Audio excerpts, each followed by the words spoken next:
Queridos amigos, que alegria mais uma vez podermos estar juntos pela nossa querida TV A Caminho da Luz.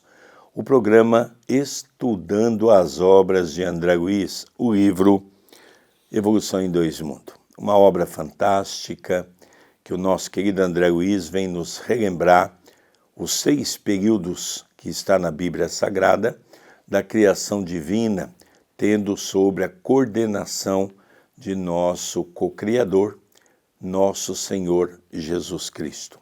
É um livro que nós sempre vamos mencionar, que nós não conhecemos a parte científica, seja na questão da biologia, ou mesmo da medicina, ou da ciência como um todo.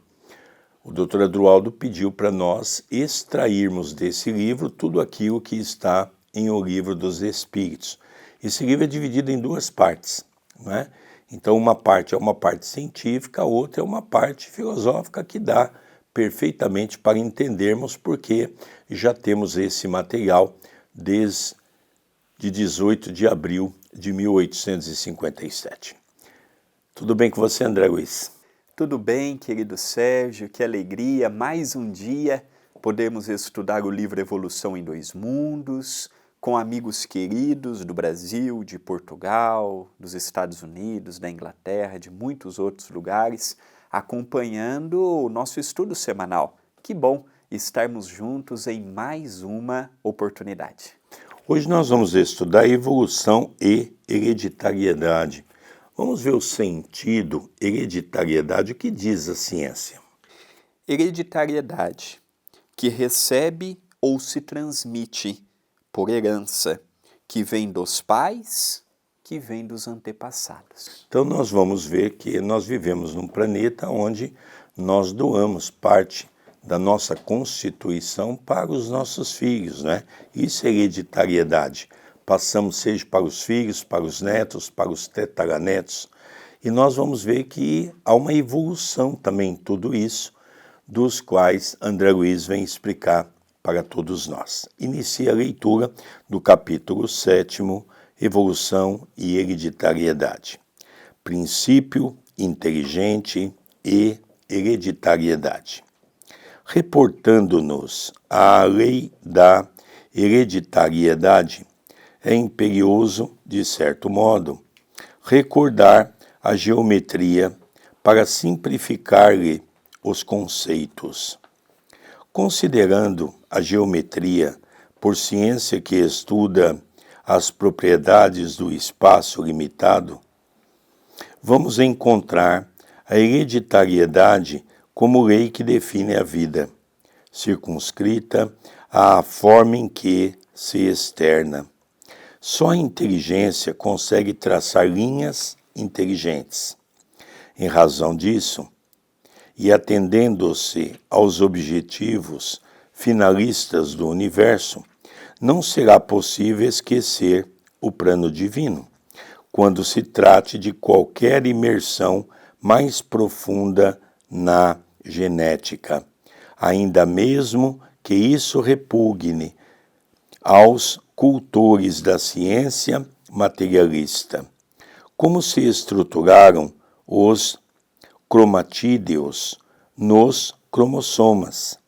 É problema que, de todo, por enquanto, nos escapa ao sentido, mas sabemos que os arquitetos espirituais, entrosados à supervisão celeste, gastaram longos séculos preparando as células que serviriam de base ao reino vegetal, combinando nucleoproteínas, agrucídeos e a outros elementos primordiais, a fim de que se estabelecesse um nível seguro de forças constantes entre a bagagem do núcleo e do citoplasma. Com semelhante realização, o princípio inteligente começa a desenvolver-se do ponto de vista fisiopsicossomático. Não apenas a forma física do futuro promete então revelar-se, mas também a forma espiritual. O que nós podemos tirar de entendimento do capítulo de hoje, pelo menos no seu início. Nessa evolução que André Luiz vem nos falando, nós fomos gradativamente amealhando o que hoje nós somos. Então, no laboratório invisível, milhares de anos para o desenvolvimento e aperfeiçoamento das células, a aquisição do automatismo, tivemos aquela oportunidade de começar a pensarmos por conta própria, agirmos por conta própria, sem a interferência do meio. Aqui ele começa a nos falar um pouquinho acerca da hereditariedade, já que as reencarnações passaram a ser comuns assim que chegamos no estágio hominal, e naturalmente uma parte do que eu sou é fruto da herança de meus pais, de meus avós, de meus bisavós, lembrando que hereditariedade e a nossa própria ficha kármica caminham lado a lado. Há coisas que eu herdo e há coisas que eu trago do meu passado. Não é porque meus pais passaram, meus avós passaram, que eu terei de passar também. Aí existem as probabilidades. A hereditariedade é uma preocupação que todo espírito consciente tem quando vai reencarnar. André Luiz nos fala dessa problemática já no seu primeiro livro com Chico Xavier, que é Nosso Lar, em que Dona Laura tinha aquela preocupação: qual o meu pai, qual a minha mãe, o que eu herdarei? Qual a bagagem genética que eu herdarei deles? Então isso é uma preocupação que ela já demonstra ao longo de um capítulo todo, na parte final do livro. Então esse capítulo aqui já vai nos trazer essa questão hereditária e também vai falar do princípio inteligente. No final do que o meu pai leu, André Luiz diz: o princípio inteligente começa a desenvolver-se do ponto de vista físio-psicossomático. Então, do ponto de vista espiritual e físico, é neste momento histórico, é neste momento evolutivo que ele começa a dar suas primeiras demonstrações. Interessante, né, nós notarmos que ele diz que ia se caminhar. Esse livro foi escrito em 1958. E aqui o que ele previa já aconteceu. Hoje, por exemplo, existe o banco de genes, onde você quer ter uma gravidez independente, você vai estudar através daquele material que eles têm colhido dos homens, já preparado para ser ovulado, e ali então você escolhe qual o protótipo daquele corpo físico que você deseja que reencarne na sua casa. Logicamente avançamos muito no campo da matéria, e agora então ele diz aqui que vai também, com o depassar do tempo, ter condições de ver as aptidões espirituais. Olha que coisa interessante. Mas nós ficamos muito à vontade de dizer que nós não entramos na parte científica, porque nós não conhecemos, e o próprio André Luiz diz aqui o seguinte: olha, como se estruturaram os cromatídeos nos cromossomas, é problema que, de todo, por enquanto, nos escapa ao sentido, mas sabemos que os arquitetos espirituais, entrosados à supervisão celeste, gastaram longos séculos preparando as células que serviriam de base no reino vegetal. Então nós vemos, André, que o próprio André Luiz vem contar para nós que eles também não se adentram em todas as áreas, porque eles também não têm essas informações ainda.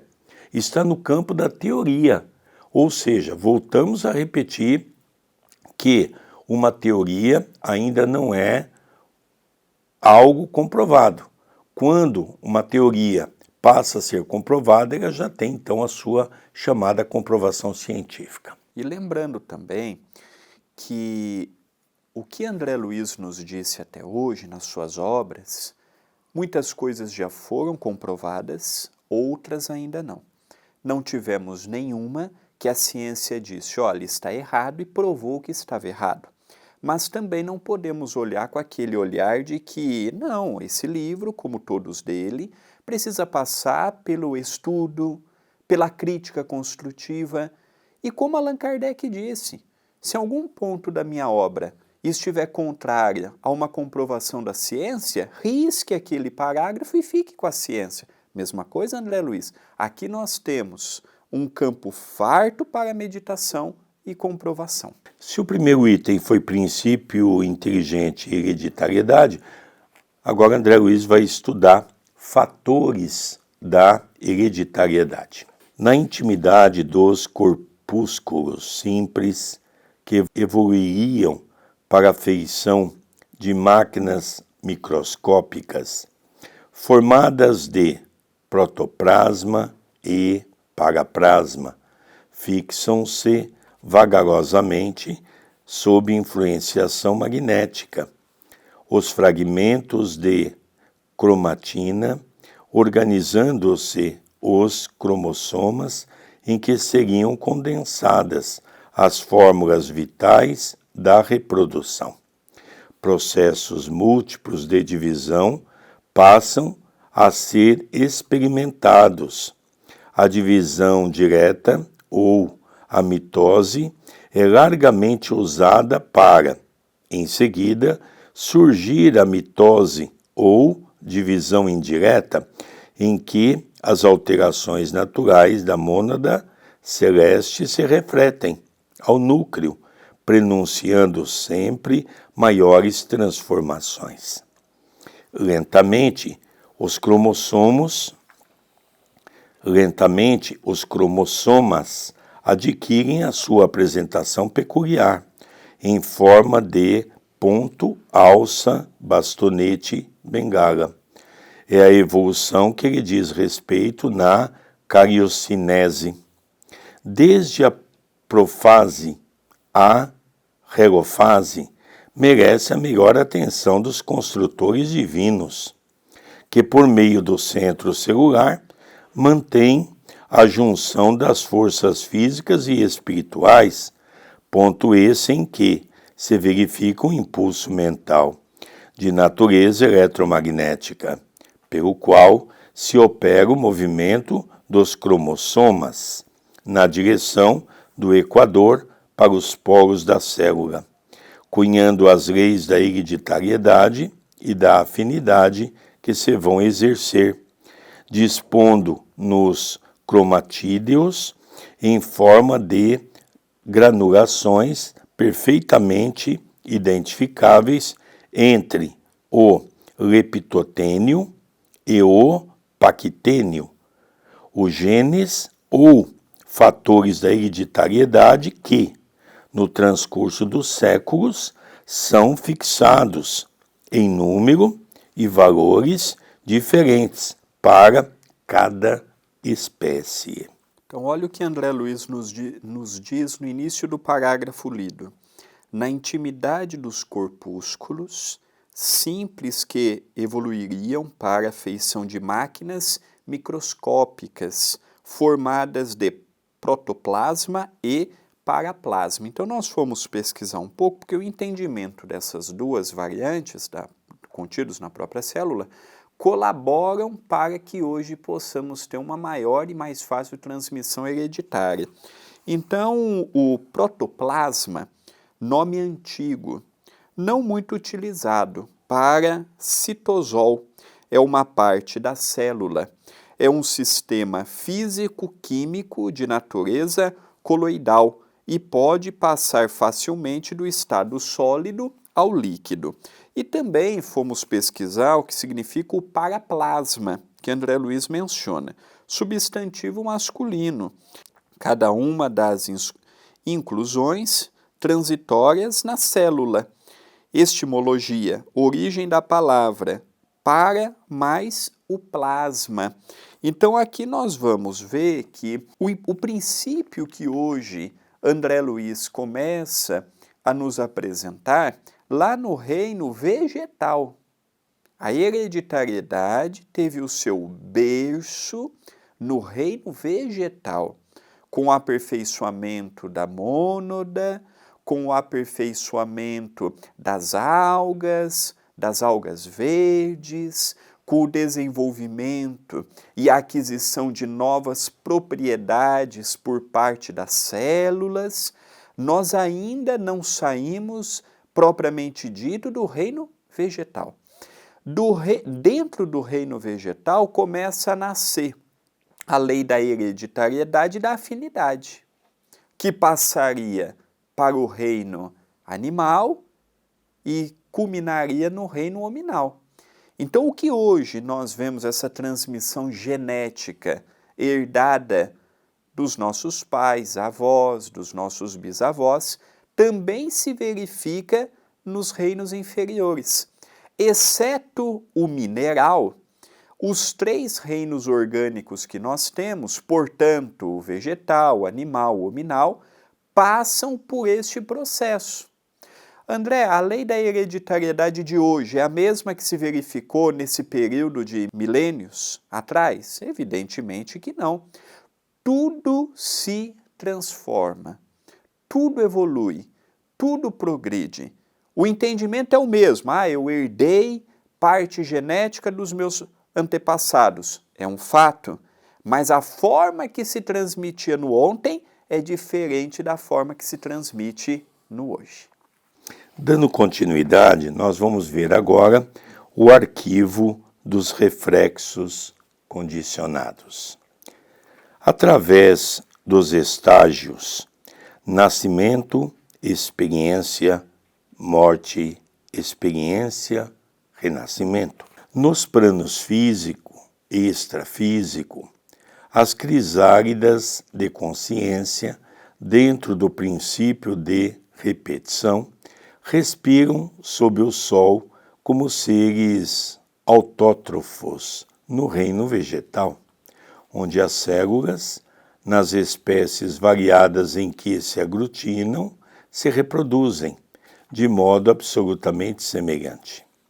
Nesse domínio, o princípio inteligente, servindo-se da herança e por intermédio das experiências infinitamente recapituladas, habilita-se à diferenciação nos flagelados, ascendendo progressivamente à diferenciação maior na escala animal, em que o corpo espiritual, a feição de protoforma humana, já oferece moldes mais complexos diante das reações do sistema nervoso, eleito para a sede dos instintos superiores, com a faculdade de arquivar reflexos condicionados. O que significa os reflexos condicionados?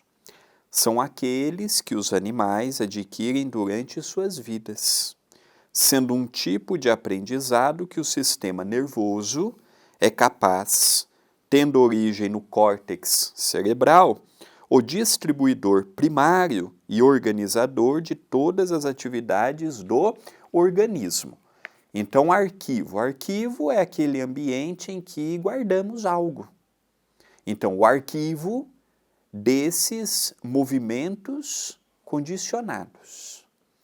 Aqui a nossa definição clássica, científica, condiciona-se no reino animal. Então, o reino vegetal, ele abrigou até determinadas situações. Mas é um reino primitivo. Eu não posso transmitir um excesso de material a um reino que está também em franco desenvolvimento. Já no reino animal, fica nítido os reflexos condicionados. Ao ponto de André dizer assim, nesse domínio, o princípio inteligente, veja, se é um princípio inteligente, vem Allan Kardec ouve da espiritualidade que todos nós tivemos o mesmo ponto de partida, a simplicidade e a ignorância. Ninguém nasceu bom como ninguém nasceu mal. Ninguém nasceu instruído e ninguém nasceu desprovido de um conhecimento maior do que o do outro. O nosso início é o mesmo, simplicidade e ignorância. E aí nós vamos escolhendo os nossos caminhos.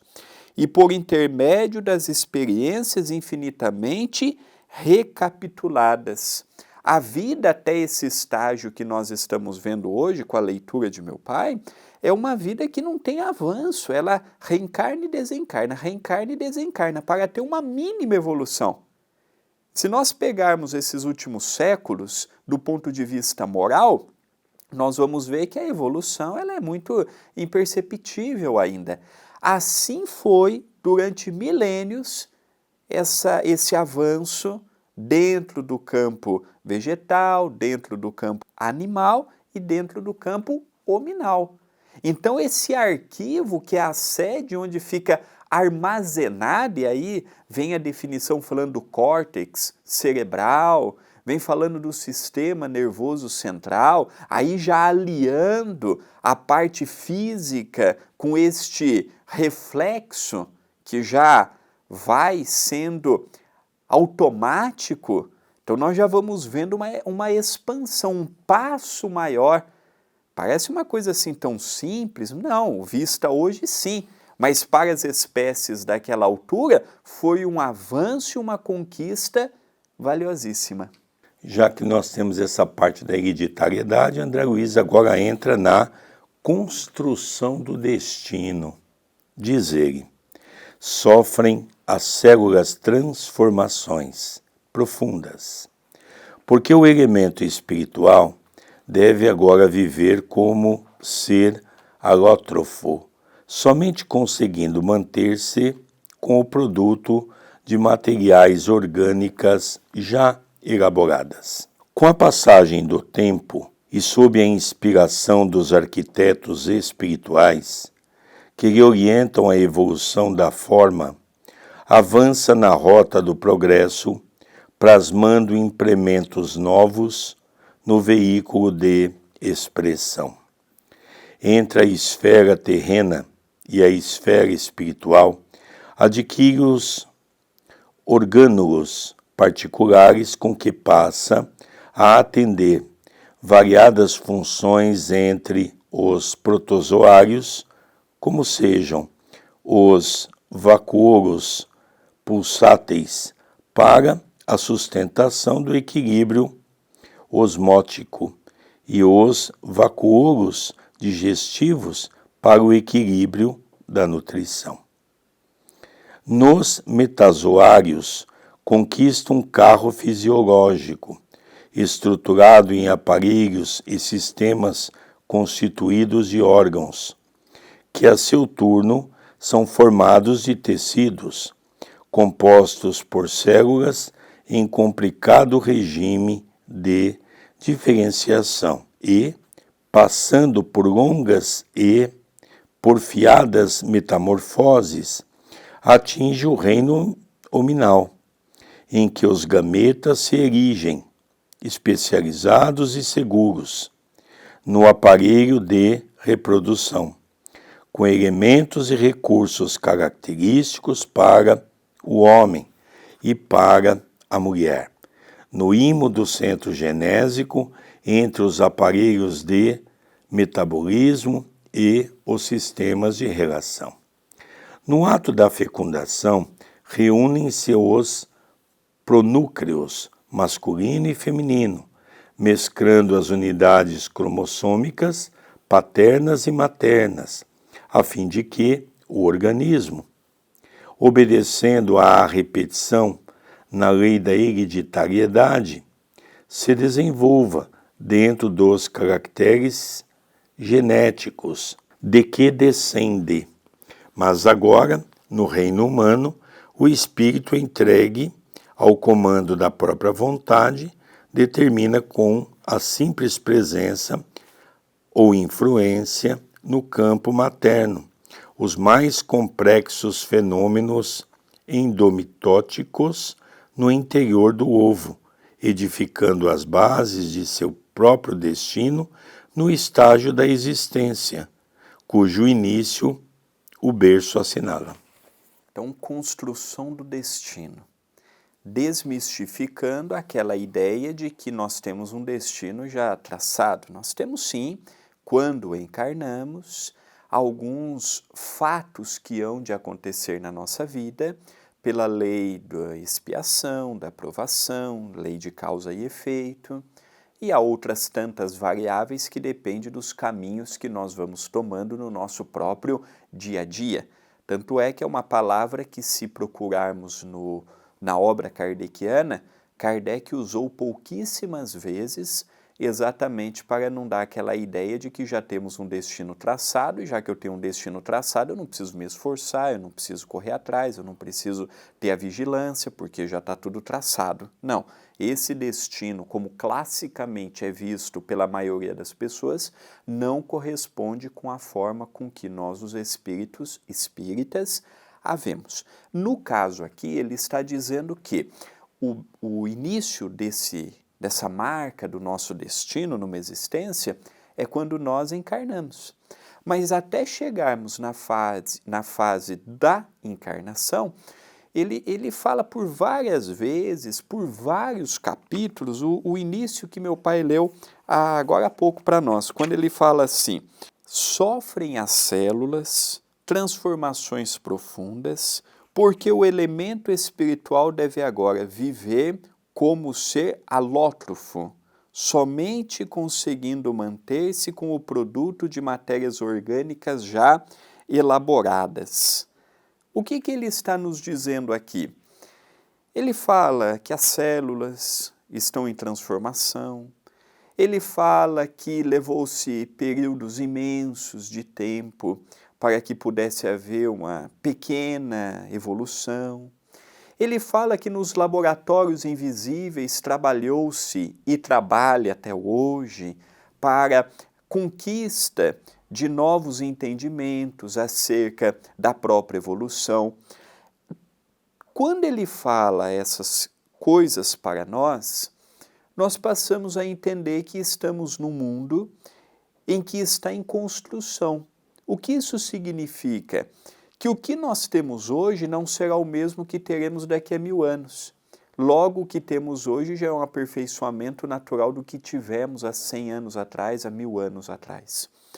Por tudo estar em transformação, precisamos também estar sempre atentos que as oportunidades que hoje nos chegam de compreensão da evolução, passando por este estágio biológico, físico-químico, espiritual, chegando no estágio que vemos hoje, ele percorreu um período de tempo muito grande com trabalhadores anônimos que cooperaram naquela altura e cooperam hoje para que haja esse progresso.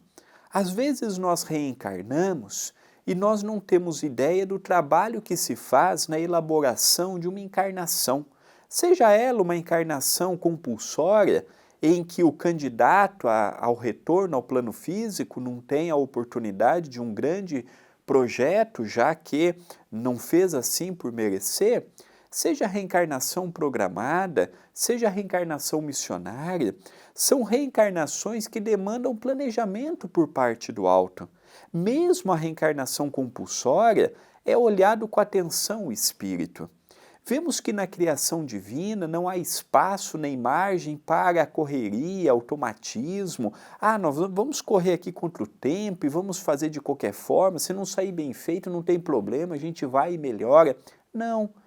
Jesus, ele sempre teve esse olhar atento, esse olhar bondoso e imprimiu essa profundidade na sua própria criação quando ele se torna o co-criador em plano maior do nosso planeta, como André Luiz vai nos dizer no primeiro tópico do primeiro capítulo desta obra. Então, nestas aventuras que estamos acompanhando com André Luiz, porque evolução é uma aventura, levou-se tempo, maturação, nós temos visto um Jesus diferente.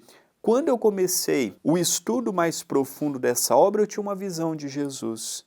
Agora que o estudo vai se aprofundando ainda mais, agora que os capítulos vão vindo, um respeito maior eu tenho por Jesus e um respeito maior eu tenho por essas entidades, cujos os nomes nós não sabemos, que trabalham nesses laboratórios invisíveis da evolução humana. É interessante, não é? Tem uma parte aqui que me chamou a atenção, que me fez lembrar, quando eu era jovem ainda, que estudava na escola, nós aprendemos isso. Olha que coisa interessante, né?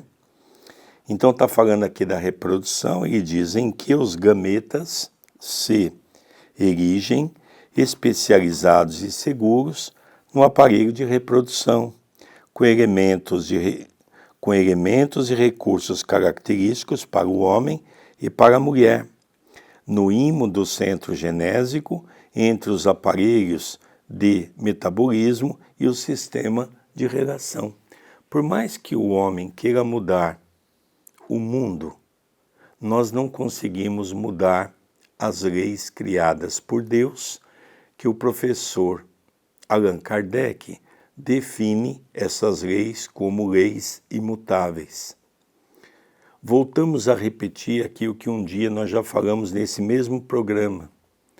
Por mais que se modifique as fórmulas para se engravidar uma mulher e ter um filho, necessariamente, como diz aqui, na parte reprodutora, precisa de um elemento que o homem produz e um elemento que a mulher produz para que, dentro de uma constituição das leis divinas, possam então gerar essa condição que é a gravidez.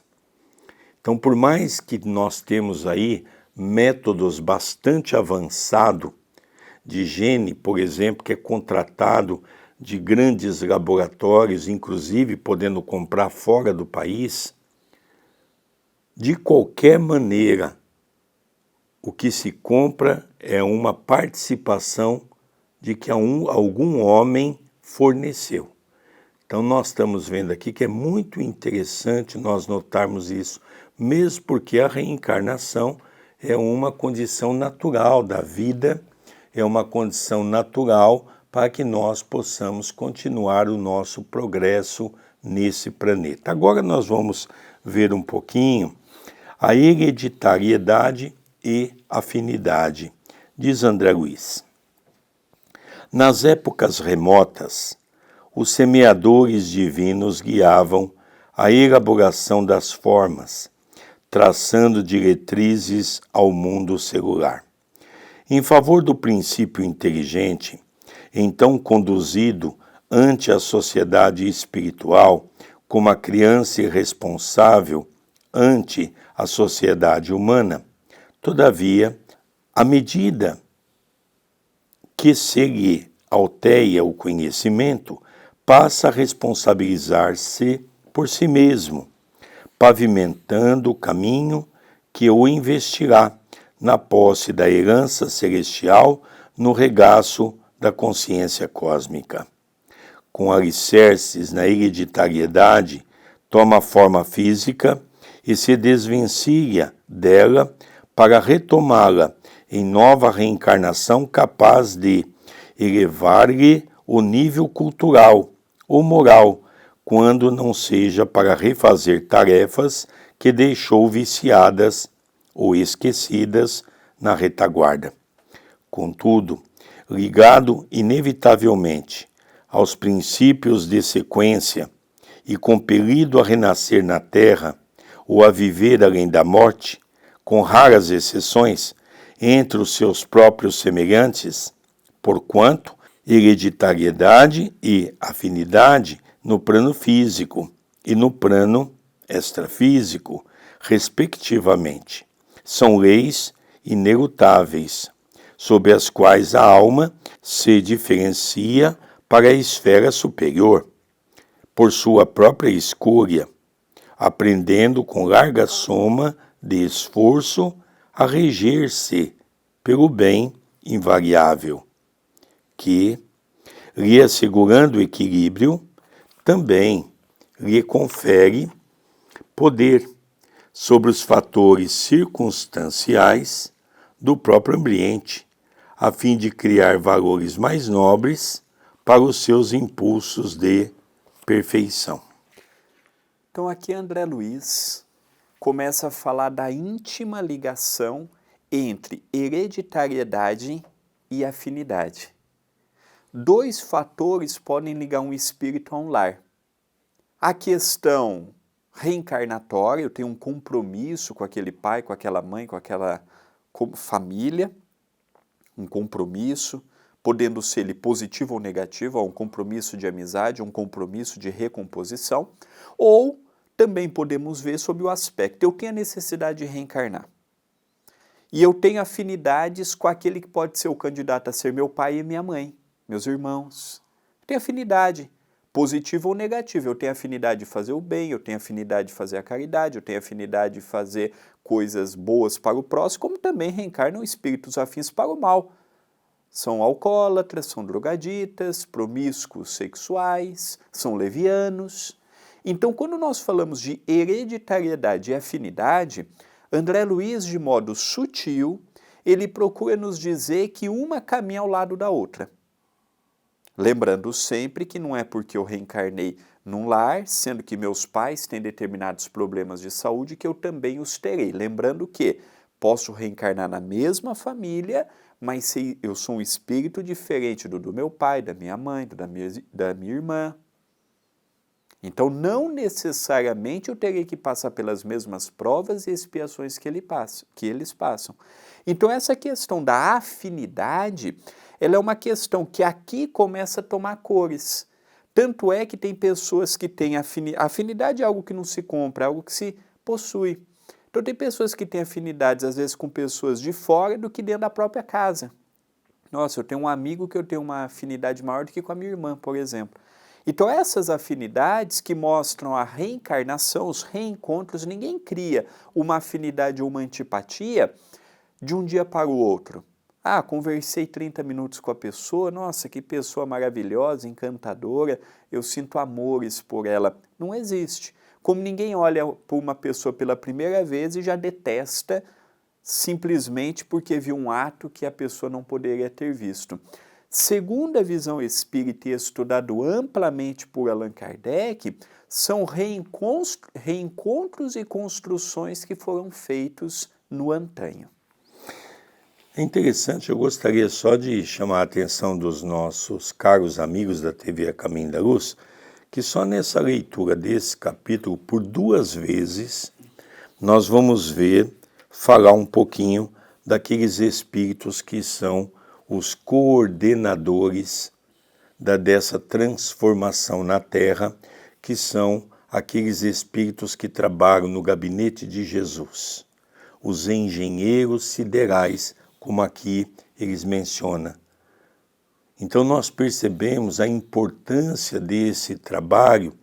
Ao partir do momento em que nós vamos evoluindo, nós também vamos mudando as nossas características, as células também vão se modificando. Então tudo isso é muito interessante nós entendermos como é que funciona o processo da evolução divina aqui na Terra. Nós vamos ver agora o penúltimo item desse capítulo, que é geometria transcendente. Diz André Luiz: chegada a essa eminência, a criatura submete-se à lei da hereditariedade com o direito de alterar-lhe as disposições fundamentais, até ponto não distante do limite justo, segundo o merecimento de que disponha, para ajudar os semelhantes na escalada às mais amplas aquisições na senda evolutiva.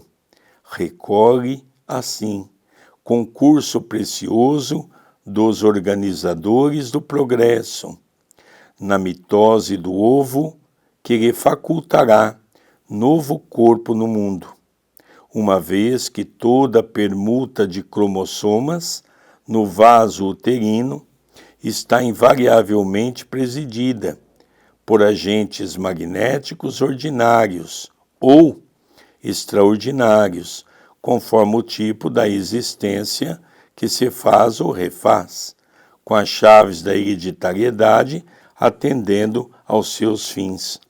Eis porque interpretando os cromossomas à guisa de caracteres em que a mente inscreve nos corpúsculos celulares que a servem, as disposições e os significados dos seus próprios destinos, caracteres que são constituídos pelos genes, como as linhas são formadas de pontos, genes, aos quais se mesclam os elementos chamados bióforos, e tomando os bióforos nesses pontos como os grânulos de tinta que os colorem, será lícito comparar os princípios germinativos nos domínios inferiores aos traços da geometria elementar, que apenas cogita de linhas e figuras simples da evolução, para encontrar nesses mesmos princípios, nos domínios superiores da alma, a geometria transcendente, aplicada aos cálculos diferenciais e integrais das questões de causa e efeito. Então, geometria. O próprio André Luiz nos descreve no primeiro item o que seria. Geometria é a ciência que estuda as propriedades do espaço limitado.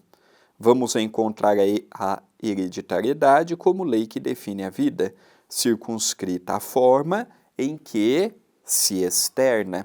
Então, quando ele nos fala desta geometria transcendente, que naturalmente ela vai transcendendo, crescendo, espiritualizando, como meu pai há pouco disse, várias vezes, nesses 7 capítulos que vimos até agora, ele vai referir a esses engenheiros, a esses trabalhadores do Senhor, que dedicam largo tempo para o melhoramento genético, para o melhoramento das espécies, para o melhoramento nos laboratórios invisíveis. Nós não temos dúvidas de que daqui a 1000 anos, 2000 anos, 3000 anos, a vida será muito diferente da que temos hoje, tanto quanto a vida de hoje é muito diferente da vida da época do Cristo. Nós fomos passando por um aperfeiçoamento natural e o progresso ele continua sempre. Allan Kardec pergunta se o homem pode deter o progresso. E em O Livro dos Espíritos, a espiritualidade é categórica ao dizer que o homem não o detém. O homem pode ajudar a estacioná-lo, mas não a detê-lo, porque isso é da lei da natureza. E o homem não pode retroceder. Então isso já é um grande alívio também, porque com o egoísmo e com o orgulho poderíamos, em vez de dar um passo para frente, darmos 2 ou 3 para trás. E agora nós vamos para o último item, hereditariedade e conduta, encerrando assim o nosso capítulo 7º do livro Evolução em 2 Mundos. Diz André Luiz: portanto, como é fácil de sentir e aprender. O corpo herda naturalmente do corpo, segundo as disposições da mente, que se ajusta a outras mentes, nos circuitos da afinidade, cabendo, pois, ao homem responsável reconhecer que a hereditariedade relativa, mas compulsória, lhe tariará o corpo físico, de que necessita em determinada encarnação. Não lhe sendo possível alterar o plano de serviço que mereceu, ou de que foi incumbido, segundo as suas aquisições e necessidades.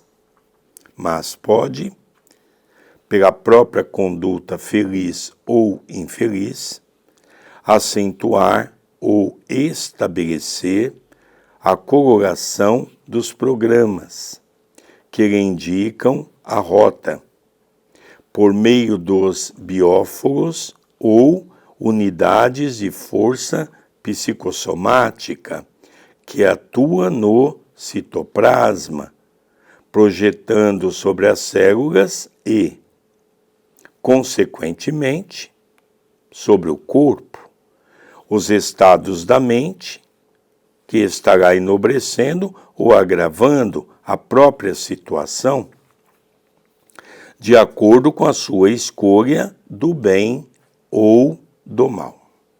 Essa mensagem foi escrita por ser uma mensagem ímpar em Uberaba por Valdo Vieira no dia 5 de fevereiro de 1958. Então aqui nós vamos encerrar o capítulo 7º com André Luiz fazendo um resumo de tudo que ele falou no capítulo. Quando ele fala em certa parte a hereditariedade, por quê? Porque existe também fatores que não são os mesmos que levou os meus pais, os meus avós, os meus antepassados a determinadas situações. A hereditariedade é um fato, eu herdo muito da parte genética, mas há muitas coisas que não são heranças deles. Além da herança genética, a hereditariedade, nós também somos herdeiros de nós mesmos, do nosso passado, das nossas escolhas, do que está programado para a nossa existência, das afinidades que eu somo no dia a dia. Então eu vejo por este capítulo um tratado acerca da hereditariedade em que, sob vários ângulos diferentes, nascendo lá no reino vegetal, André Luiz vai nos mostrar esse princípio que caminha conosco e que continuará caminhando, que continuará passando de geração em geração. Uma vez mais, o capítulo refere sobre os laboratórios invisíveis, uma vez mais o livro se refere ao amor de Jesus para conosco, humanidade, uma vez mais refere que o tempo para a evolução é algo que se leva muito, não se dá de um dia para o outro, e tudo isso nos apaixona, nos empolga, nos alegra, transformação, evolução, crescimento, que automaticamente passa pela evolução. Interessante, né? Eu gostaria só de fazer um comentário em cima desse capítulo, porque eu tenho muitos e muitos anos onde eu faço, dentro do Centro Espírita, o chamado atendimento fraterno.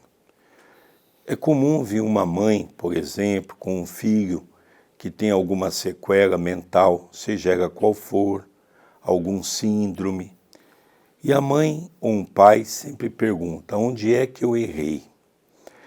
Recorrendo a Jesus, que foi quem definiu o capítulo de hoje para nós, na conversa com Nicodemos, onde ele diz: o corpo procede do corpo.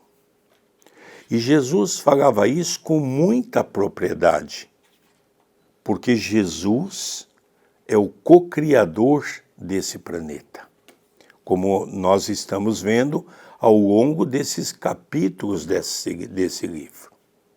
Mas o Espírito não procede do Espírito, porque este existia muito antes da formação do corpo. Então nós percebemos que o corpo ele é emitido por aquilo que já estudamos hoje, a participação do homem, a participação da mulher, mas o espírito que vai coabitar aquele corpo, ele é um espírito individual, que não tem nada a ver com os pais, pode ter alguma coisa a ver de compromissos do passado, mas de que todos nós somos irmãos, porque somos filhos do mesmo Pai e Criador, que é Deus. Então nós percebemos a beleza que é a criação divina, porque num planeta como o nosso, que é um planeta ainda atrasado, necessitamos de um corpo, necessitamos ter o véu do esquecimento para que nós possamos recomeçar diante do nosso esforço, da nossa dedicação a trilhar um novo caminho para um dia alcançar o apogeu da evolução. Então é um capítulo fantástico que nos encanta e que nos sensibiliza. Ao encerrarmos o estudo de hoje, eu gostaria de referendar que tanto eu quanto o nosso querido Sérgio somos escritores e sabemos das lutas de escrever um livro, de publicar um livro, os gastos que se tem. Eu gostaria de chamar a atenção a todos que estão nos acompanhando para entrar na loja virtual da TV A Caminho da Luz, loja-acaminhodaluz.com.br, como você está vendo na sua tela. Gostaria de falar do livro Chico Xavier, Uma Gota de Amor, em que o nosso querido Sérgio relata sua amizade ao lado do médium Chico Xavier. E aproveito também para falar do livro Trabalhadores Invisíveis, o primeiro livro mediúnico de minha autoria, ditado pelo espírito de Jerônimo Mendonça, em que o gigante deitado fala um pouco da colônia Esperança Chico Xavier, uma colônia situada acima de Itapira, cujo dirigente é o Dr. Adroaldo Modesto Gil. Então, todos que desejarem, tem esta e outras obras mais, pode ser adquirida pela loja acaminhodaluz.com.br. Queridos amigos, nós vamos encerrando mais um capítulo desse livro fantástico, Evolução em Dois Mundos, que é o 10º livro trazido pelas mãos de Francisco Cândido Xavier, pelo espírito de André Luiz. A nossa mais pura gratidão. Não esqueça de dar o gostei, que é importante para a nossa página, e rogamos sempre a Deus nosso Pai, a nosso Senhor Jesus Cristo, que possa continuar sempre nos envolvendo e que a presença da espiritualidade amiga nesses dois planos da vida possa nos dar sempre um incentivo para a busca de nossa evolução. Um beijo no coração de todos. Muita paz, muita luz e até o próximo programa.